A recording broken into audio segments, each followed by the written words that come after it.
இன்றைய முக்கிய செய்திகள். புதுச்சேரி பட்ஜெட் கூட்டத்தொடர் 16ஆம் தேதி கூடுகிறது. 2012-2013 ஆண்டிற்கான பட்ஜெட்டை முதல்வர் ரங்கசாமி தாக்கல் செய்கிறார். வில்லியனூர் அருகே பிளாஸ்டிக் தொழிற்சாலையில் தீ விபத்து. 3 கோடி மதிப்பிலான பொருட்கள் எரிந்து சாம்பல். மாணவர் கூட்டமைப்பினர் மக்கள் பரப்புரை பயணம். பிராந்திய இடஒதுக்கீட்டை ரத்து செய்ய கோரிக்கை.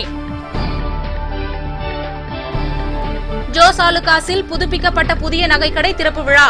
சின்னத்திரை நடிகை சுஜிதா பங்கேற்பு.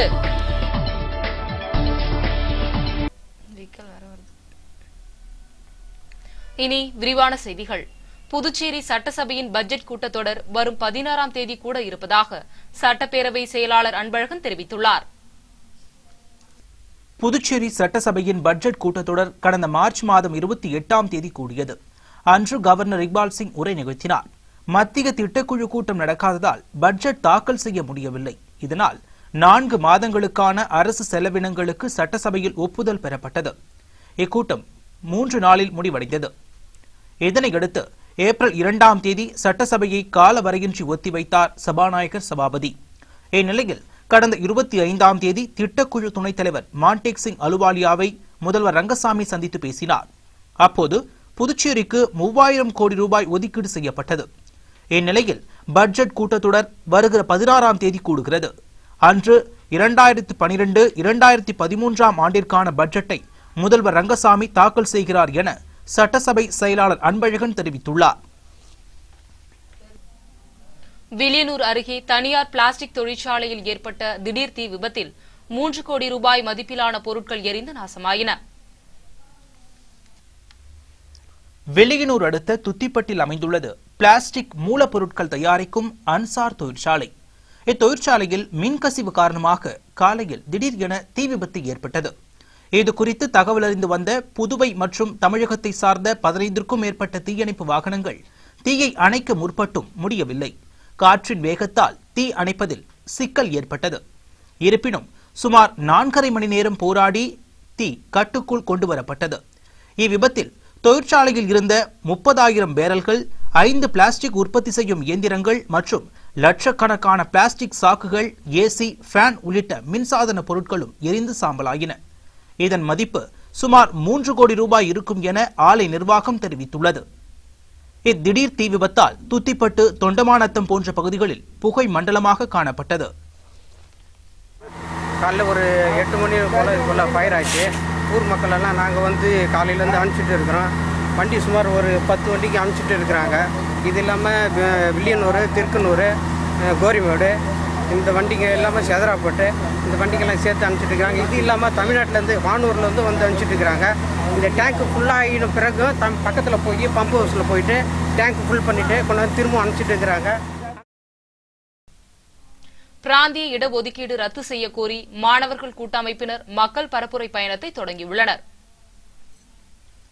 புதுவை மாணவர்களின் எதிர்காலத்தை பாழாக்கும் பிராந்திய இடஒதுக்கீட்டை ரத்து செய்து முறையான விகிதாச்சாரத்தில் வழங்க கோரியும், இதற்கு துணை போகும் சட்டமன்ற உறுப்பினர்கள், சமூக ஆர்வலர்களை கண்டிக்கும் வகையில் மக்கள் பரப்புரை பயணம் அண்ணா சிலை அருகே தொடங்கியது.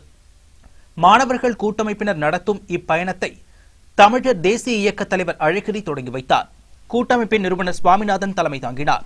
இதில் மாணவர் பெற்றோர் நலசங்க தலைவர் ராஜ்பவன் பாலா, இளங்கோ, நாராயணசாமி, சரவணன் உட்பட பலர் வாழ்த்துரை வழங்கினார்கள். அண்ணா சிலையிலிருந்து தொடங்கிய பரப்புரை பயணம் முக்கிய வீதிகள் வழியாக சென்று இந்திரா காந்தி சிலை அருகே முடிவுற்றது. தொடர்ந்து கிருமாம்பாக்கம், பாகூர், திருபுவனை உள்ளிட்ட கிராமப்புறங்களிலும் பிராந்திய இடஒதுக்கீட்டிற்கு எதிராக விழிப்புணர்வு பயணம் மேற்கொள்ளப்பட உள்ளது என்பது குறிப்பிடத்தக்கது. இது தொடர்பாக பெற்றோர் மாணவர் சங்க தலைவர் ராஜ்பவன் பாலா வெளியிட்டுள்ள அறிக்கையில், புதுவை மாணவர்களுக்கு எதிரான பிராந்திய இடஒதுக்கீட்டை உடனடியாக ரத்து செய்ய வேண்டும் என்றும், பிராந்திய இடஒதுக்கீட்டை ரத்து செய்த பின்னரே மாணவர் சேர்க்கையை தொடங்க வேண்டும், இல்லையெனில் அரசியல் கட்சிகளோடு இணைந்து பெற்றோர் மாணவர் சங்கம் போராட்டத்தில் ஈடுபடும் என்றும் எச்சரிக்கை விடுத்துள்ளார். புதுச்சேரி ஜோஸ் ஆலுகாஸின் புதுப்பிக்கப்பட்ட நகைக்கடையை சின்னத்திரை நடிகை சுஜிதா திறந்து வைத்தார். புதுச்சேரியில் அண்ணா சாலை ராஜா திரையரங்கம் அருகே அமைந்துள்ளது ஜோஸ் ஆலுகாஸ் ஜுவல்லரி. வாடிக்கையாளர்களின் பேராதரவை பெற்று புதுப்பிக்கப்பட்ட நகைக்கடை திறப்பு விழா சிறப்பாக நடைபெற்றது. இவ்விழாவிற்கு சிறப்பு விருந்தினர்களாக அமைச்சர் தியாகராஜன், திமுக இளைஞரணி அமைப்பாளர் சிவா, சட்டமன்ற உறுப்பினர் லட்சுமி நாராயணன் ஆகியோர் கலந்து கொண்டு குத்துவிளக்கேற்றி நகைக்கடையை திறந்து வைத்தனர். மேலும் சிறப்பு விருந்தினராக சின்னத்திரை நடிகை சுஜிதா பங்கேற்றார். புதிய நகைக்கடை திறப்பு விழாவை முன்னிட்டு பல்வேறு சிறப்பு சலுகைகளை ஜோஸ் ஆலுகாஸ் நிர்வாகம் அறிவித்துள்ளது. அதன்படி 25,000 ரூபாய்க்கு மேல் நகைகள் வாங்கினால் தங்க நாணயம் இலவசம் என்றும், வைர நகைகள் 50,000 ரூபாய்க்கு வாங்கினால் தங்க டாலரும், 75,000 ரூபாய்க்கு வாங்கினால் வைரக்கல் பதித்த டாலரும், 1,50,000 ரூபாய்க்கு வாங்கினால் வைரக்கற்கள் பதித்த நெக்லஸும் இலவசமாக வழங்கப்படும் என அறிவிக்கப்பட்டுள்ளது.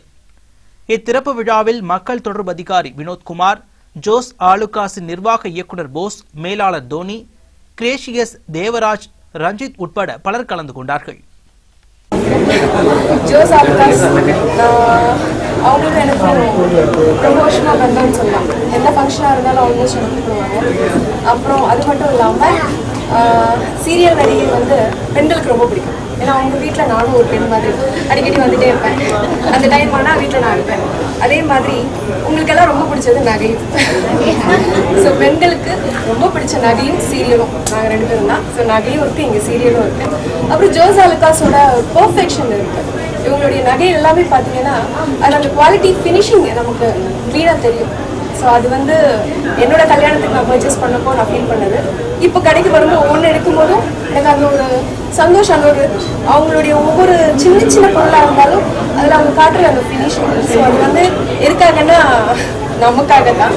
ஸோ அதனால இது வந்து ஒரு ஜோஸ் ஆலுகாஸ்ன்னு சொல்லாமல் பெண்களின் நகை கூடம்னே சொல்லலாம். ஸோ அதனால எனக்கு இவங்களெலாம் ஒரு பாகமாகறதுல எனக்கு ரொம்ப சந்தோஷமா இருக்கு. ஸோ இந்த நாள் எனக்கு தந்ததுக்கு பாண்டிச்சேரி மக்களுக்கும் அப்புறம் ஜோஸ் ஆலுகாஸ் நம்ம டீமுக்கும் ரொம்ப நன்றி. விடுதலை போராட்ட தியாகி அன்சாரி பிறந்த நாளை ஒட்டி அவரது சிலைக்கு அரசு சார்பில் மாலை அணிவிக்கப்பட்டது. சுதந்திர போராட்ட வீரர் அன்சாரி துரைசாமியின் பிறந்தநாள் விழா அரசு சார்பில் கொண்டாடப்பட்டது. இதனையொட்டி அஜந்தா சிக்னல் அருகே அமைந்துள்ள அன்சாரி துரைசாமி சிலைக்கு முதல்வர் ரங்கசாமி மாலை அணிவித்து மரியாதை செலுத்தினார். இந்நிகழ்ச்சியில் சபாநாயகர் சபாபதி, அமைச்சர்கள் தியாகராஜன், அரசு கொறடா நேரு, சட்டமன்ற உறுப்பினர் தமிழ்ச்செல்வன் உள்ளிட்ட பலர் கலந்து கொண்டார்கள். தமிழகத்தில் கரும்பு வெட்டும் தொழிலுக்கு கொத்தடிமைகளாக பயன்படுத்தப்படும் புதுச்சேரி பழங்குடியின மக்களை மீட்க வலியுறுத்தி ஆட்சியர் அலுவலகத்தை முற்றுகையிட்டதால் பரபரப்பு ஏற்பட்டது. புதுச்சேரியை அடுத்த திம்மநாயக்கன் பாளையம் பகுதியில் உள்ள இருளர் குடியிருப்பில் வசிக்கும் பழங்குடியின மக்கள் புதுவை பழங்குடியினர் மக்கள் கூட்டமைப்பின் மாநில தலைவர் ராம்குமார் தலைமையில் மாவட்ட ஆட்சியர் அலுவலகத்தை முற்றுகையிட்டார்கள்.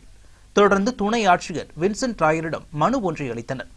அம்மனுவில் தமிழகத்தில் உள்ள தஞ்சை பகுதியில் கரும்பு வெட்டும் தொழிலுக்கு கொத்தடிமைகளாக பயன்படுத்தும் பழங்குடியின மக்களை மீட்க நடவடிக்கை எடுக்க வேண்டும் என குறிப்பிடப்பட்டிருந்தது. 500,000 கொடுத்துட்டு இந்த மாதிரி 10,000 வாங்கன்னு சொல்லிட்டு இஞ்சி பாடல் வச்சு கை நட்டு வச்சு வாங்கிட்டு போயிடுறாங்க. அதை இரவு நாட்களில் வந்து நைட்டில் 1 மணி இருந்தாலும் அடித்து வண்டி வச்சு ஏற்றிட்டு போயிடுறாங்க. அந்த இடத்துல போய் எங்களுக்கு வந்து தங்கறதுக்கு வந்து நல்ல சாப்பாடு கிடையாது. இருட்டு நேரம் சாப்பாடு சாப்பிட்டாலும் நிம்மதியாக சாப்பிட முடியாது. தினமும் செத்து பழக்கிறதா இருக்குது. இந்த அங்கே இருந்துட்டு இங்கே நம்ம பாண்டிச்சேரிக்கு திரும்பி வந்தாலும் யாருமே விட மாட்டாங்க. பின்னாடியே வந்து எல்லாரும் வந்து கூட்டிகிட்டு போயிடுவாங்க. அந்த இரவு நாட்களே லோடு அந்த 1 மணியாக இருந்தாலும் 2 மணியாக இருந்தாலும் சேர்த்தா அந்த கரும்பு வெட்டி வச்சு இதை ஏற்றி விட்டுட்டு தான் மறுபடியும் வரணும். காலையில் 5 மணிக்கு போனோம்னா சாயந்தரம் 7-8 மணிக்கு தான் வீட்டுக்கு வரோம். வந்து மறுபடியும் சாப்பாடு செஞ்சு சாப்பிட்றதுக்கே நிம்மதியே கிடையாது. எங்கள் வீட்டுக்காரங்கெல்லாம் அவ்வளோ கஷ்டப்படுறாங்க.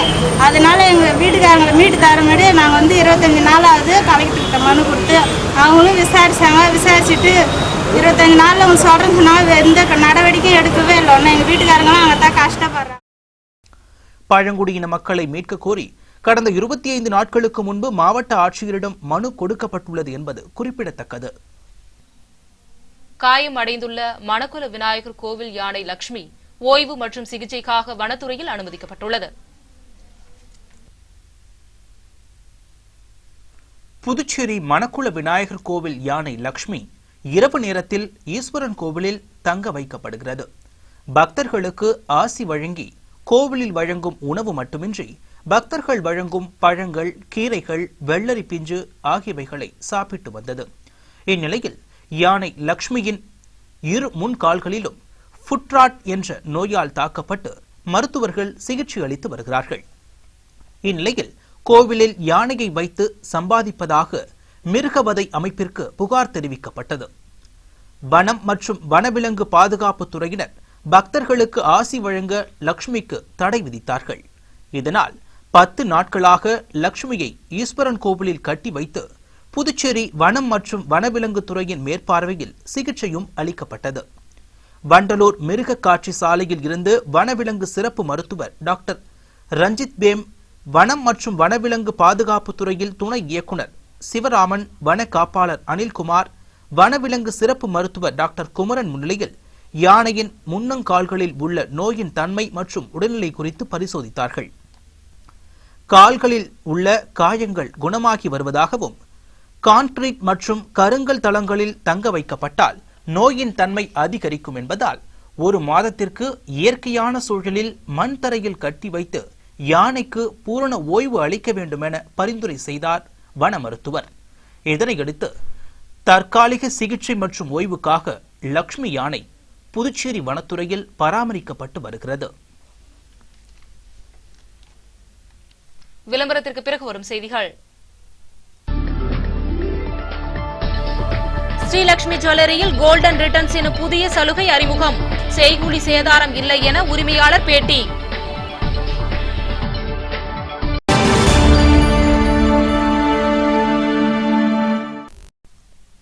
செய்திகள் தொடர்கின்றன. சேதாரம் செய்கூலி இல்லாமல் தங்க நகைகளை வாங்க கோல்டன் ரிட்டர்ன்ஸ் எனும் புதிய சேமிப்பு திட்டத்தை ஸ்ரீலட்சுமி ஜுவல்லரி அறிமுகப்படுத்தியுள்ளது. கோல்டன் ரிட்டர்ன்ஸ் தங்க திட்டத்தின் முதல் பாஸ்புக்கை வாடிக்கையாளர்களுக்கு உரிமையாளர் நவீன் பாலாஜி வழங்கி செய்தியாளர்களுக்கு பேட்டியளித்தார். அப்போது அவர் 76 ஆண்டுகளாக பாரம்பரியமும் நம்பிக்கை மற்றும் கைராசியுடன் திகழ்ந்து வரும் புதுச்சேரி ஸ்ரீ லட்சுமி ஜுவல்லரியில் கோல்டன் ரிட்டர்ன்ஸ் எனும் தங்க சேமிப்பு திட்டம் அறிமுகப்படுத்தப்பட்டுள்ளது என்றும், இத்திட்டத்தின்படி மாதந்தோறும் 1000 ரூபாய் அல்லது அதன் மடங்காக 15 மாதம் செலுத்த வேண்டும் என்றும், செலுத்தும் பணம் போர்ட்ரேட் விலை மதிப்பில் தங்கமாக சேமிக்கப்படும் எனவும் தெரிவித்துள்ளார்.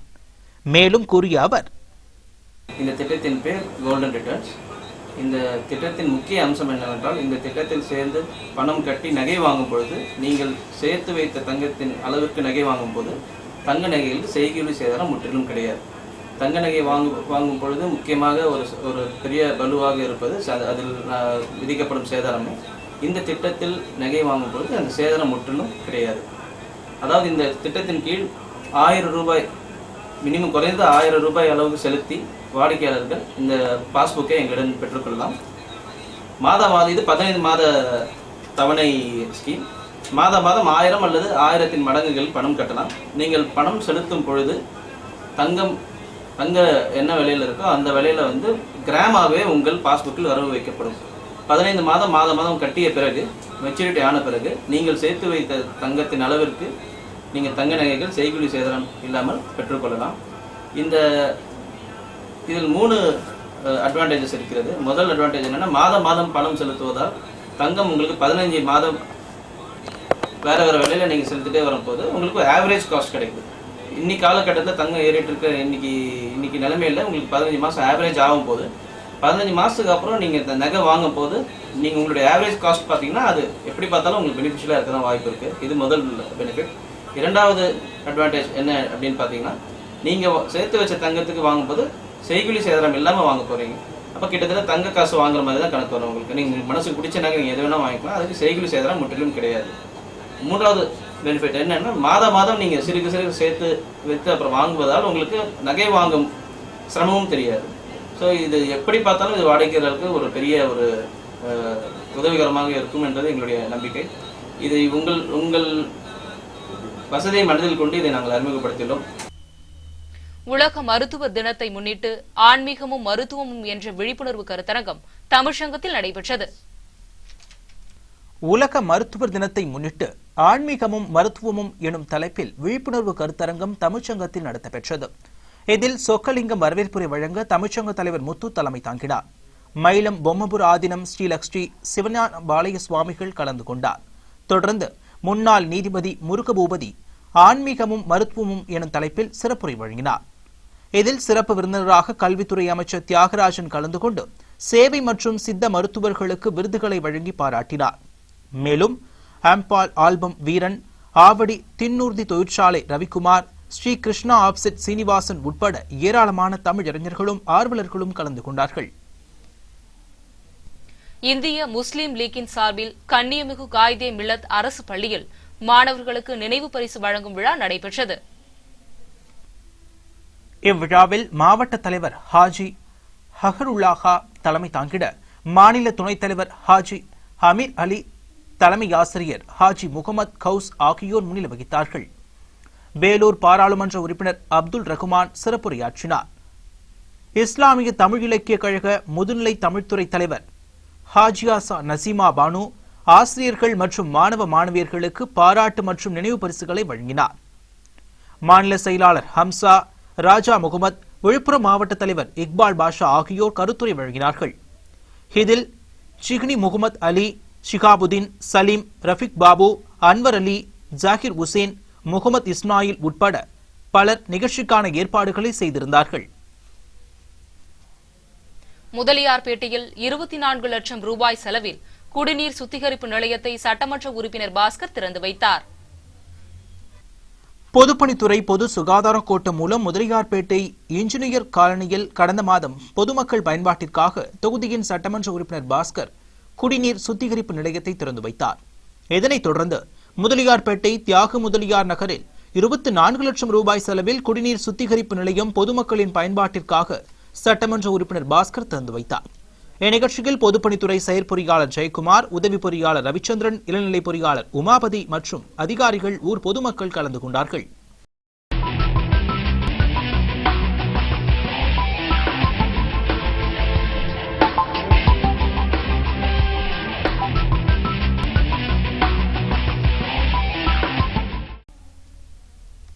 IAS பயிற்சி மாணவர்களுக்கு உதவித்தொகையை உயர்த்த தமிழக முதல்வர் உத்தரவு பிறப்பித்துள்ளார்.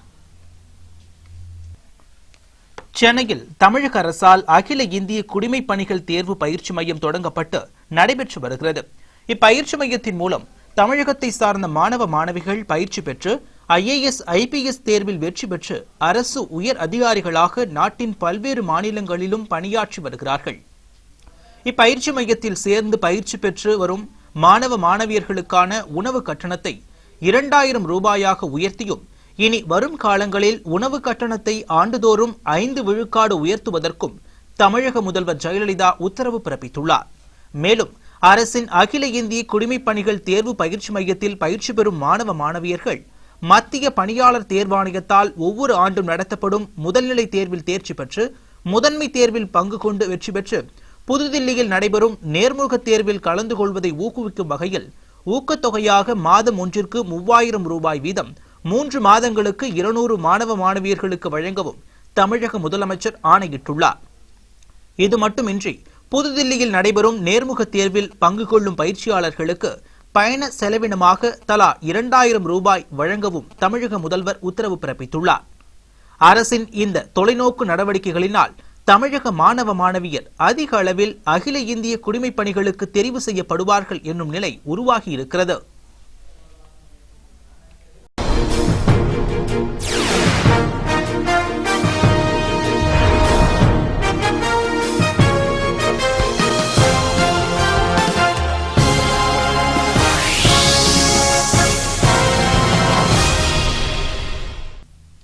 சிரியாவின் எல்லையில் துருக்கியின் போர் விமானங்கள் பறந்தது பெரும் பதற்றத்தை ஏற்படுத்தியுள்ளது.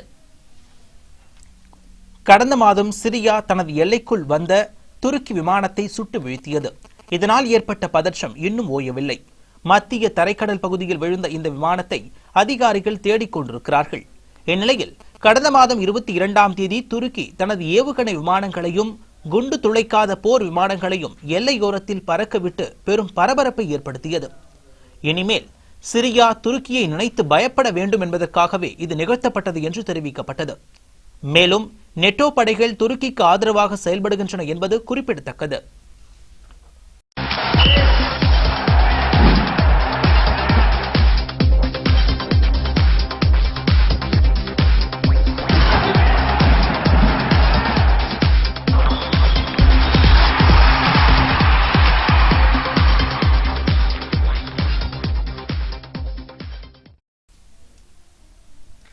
ஐரோப்பிய கோப்பை கால்பந்து இறுதி ஆட்டத்தில் இத்தாலியை 4-0 என்ற கோல் கணக்கில் வீழ்த்தி நடப்பு சாம்பியன் ஸ்பெயின் கோப்பையை தக்க வைத்துக் கொண்டது. ஐரோப்பிய கோப்பைக்கான கால்பந்து போட்டி கடந்த ஜூன் மாதம் 8ஆம் தேதி போலந்து மற்றும் உக்ரைனில் தொடங்கியது. இந்த போட்டியில் ஐரோப்பிய கண்டத்தை சார்ந்த முன்னணி 16 அணிகள் பங்கு பெற்றன. இதில் சி பிரிவில் இடம்பெற்றிருந்த நடப்பு சாம்பியன் ஸ்பெயின் மற்றும் இத்தாலி அணிகள் இறுதிப் போட்டிக்கு முன்னேறின. அரையிறுதி ஆட்டத்தில் ஸ்பெயின் போர்ச்சுகல் அணியை 4-2 என்ற கோல் கணக்கில் வீழ்த்தியது. மற்றொரு அரையிறுதியில் இத்தாலி 2-1 என்ற கோல் கணக்கில் வலுவான ஜெர்மனி அணியை தோற்கடித்து இறுதிப் போட்டிக்கு முன்னேறியது. இறுதிப் போட்டி உக்ரைனில் கிவ் நகரில் நடைபெற்றது. ஸ்பெயின் அணியில் முதல் 11 பேர் அணியில் பெப்ரிகாஸ் இடம்பெற்றார். இத்தாலி அணியில் எந்த பெரிய மாற்றமும் இல்லை. ஜெர்மனிக்கு எதிராக விளையாடிய அதே வீரர்களை இந்த ஆட்டத்திலும் களமிறங்கினார்கள். ஆரம்பம் முதலே ஸ்பெயின் அதிரடியாக விளையாடியது.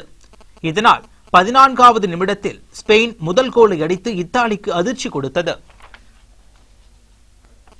முதல் சுற்று லீக் ஆட்டத்தில் இத்தாலியிடம் கடும் பாடுபட்ட ஸ்பெயின் இறுதி கட்டத்தில் இத்தாலியை உண்டு இல்லை என்று ஆக்கியது. ஆட்டத்தின் இறுதி கட்டத்தில் 88வது நிமிடத்தில் ஸ்பெயின் 4வது கோலை அடித்தது. பெர்னாண்டோ டார்ஸ்பார் செய்த பந்தை ஜுவான் மாத்தா வலைக்குள் தள்ள ஆட்ட நேர இறுதியில் ஸ்பெயின் 4-0 என்ற கோல் கணக்கில் வெற்றி பெற்று கோப்பையை தக்க வைத்துக் கொண்டது. ஐரோப்பிய கோப்பை வரலாற்றில் முதன்முறையாக 4 கோல் அடித்து ஸ்பெயின் கோப்பையை கைப்பற்றியது புதிய சாதனையாகும். இதற்கு முன்னர் 1964, 2008ஆம் ஆண்டுகளில் ஸ்பெயின் கோப்பையை கைப்பற்றி உள்ளது என்பது குறிப்பிடத்தக்கது.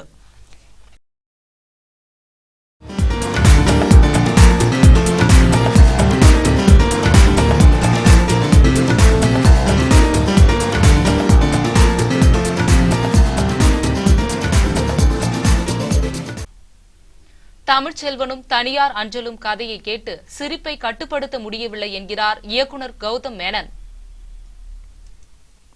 தமிழ் சினிமாவின் முன்னணி இயக்குநர்களுள் ஒருவரான கௌதம் மேனன் போட்ரான் கதாஸ் புரொடக்ஷன்ஸ் என்ற பெயரில் பட தயாரிப்பும் செய்து வருகிறார். இவர் தற்பொழுது தமிழ்ச்செல்வனும் தனியார் அஞ்சலும் என்ற படத்தை தயாரிக்கிறார். இப்படத்தை பிரபுதேவாவிடம் உதவி இயக்குநராக பணிபுரிந்த பிரேம்சாய் இயக்க ஜெய் ஹீரோவாக நடிக்கிறார். இவருடன் சந்தானம், VTV கணேஷ் உள்ளிட்ட பலரும் நடிக்கிறார்கள். இதே படம் தெலுங்கிலும் கூரியர் பாய் கல்யாண் என்ற பெயரிலும் தயாராகிறது. தெலுங்கில் உருவாகும் படத்தில் ஹீரோவாக இஷ்க் என்ற மாபெரும் வெற்றி படத்தில் நடித்த நிதின் நடிக்கிறார். பின்னணி பாடகர் கார்த்திக் இப்படத்திற்கு இசையமைக்கிறார். இப்படம் குறித்து கௌதம் மேனன் கூறுகையில், இப்படத்தின் மையக்கரு எந்த ஒரு குறிப்பிட்ட பகுதியையோ மொழியையோ சார்ந்தது அல்ல. ஒரு நல்ல ஜனரஞ்சகமான நகைச்சுவை, காதல், ஆக்ஷன் என்ற கலவையுடன் பின்னப்பட்ட கதையாகும். இக்கதையை நான் கேட்டபோது பல இடங்களில் சிரிப்பை கட்டுப்படுத்த முடியாமல் சிரமப்பட்டேன் என்று கூறியிருக்கிறார். கடந்த சில தினங்களுக்கு முன்னர் தொடங்கிய இப்படத்தின் படப்பிடிப்பு ஹைதராபாத்தில் தொடர்ந்து 3 மாதங்கள் நடைபெற்றிருக்கிறது. மீண்டும் இன்றைய முக்கிய செய்திகள். புதுச்சேரி பட்ஜெட் கூட்டத்தொடர் 16ஆம் தேதி கூடுகிறது. 2012-2013 ஆண்டிற்கான பட்ஜெட்டை முதல்வர் ரங்கசாமி தாக்கல் செய்கிறார். வில்லியனூர் அருகே பிளாஸ்டிக் தொழிற்சாலையில் தீ விபத்து. 3 கோடி மதிப்பிலான பொருட்கள் எரிந்து சாம்பல். மாணவர் கூட்டமைப்பினர் மக்கள் பரப்புரை பயணம். பிராந்திய இடஒதுக்கீட்டை ரத்து செய்ய கோரிக்கை. ஜோஸ் ஆலுகாஸில் புதுப்பிக்கப்பட்ட புதிய நகைக்கடை திறப்பு விழா. சின்னத்திரை நடிகை சுஜிதா பங்கேற்பு. ஸ்ரீலட்சுமி ஜுவல்லரியில் கோல்டன் ரிட்டர்ன்ஸ் என புதிய சலுகை அறிமுகம். செய்கூலி சேதாரம் இல்லை என உரிமையாளர் பேட்டி. இத்துடன் இந்த செய்தி அறிக்கை நிறைவடைகின்றன. வணக்கம்.